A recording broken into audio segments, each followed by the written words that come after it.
para aquí porque me quedé sin elas, porfa. Muy ben. Non pelexar. Había de haber faltas partes, vale?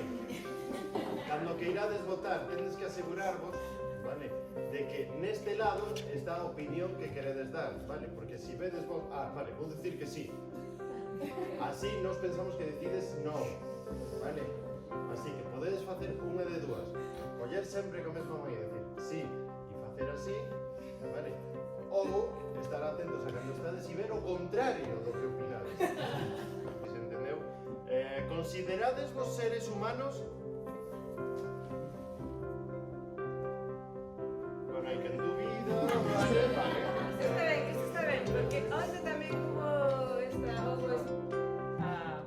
manifestar no 8 de marzo, a manifestar no 8 de marzo, que a miña amiga Mari, que está aí, moi feliz, eu estaba moi feliz que a miña pancarta.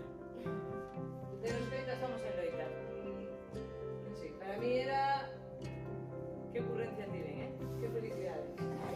Todo iba ben na miña vida. Podemos ver que estaba feliz. Estaba moi feliz. Quería fotos aí. En ese momento quería fotos. Entón empezou... sí, bueno, sinala a ti. Perdona, Alex, mira.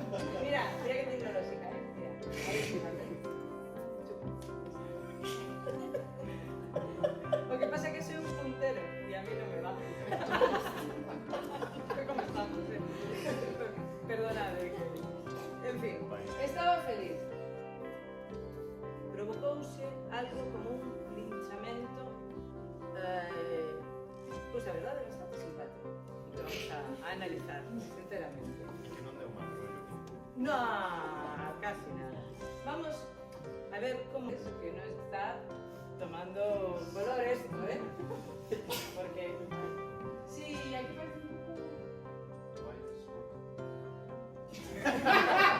Es que es cómodo para agarrar. No sé qué decir vos.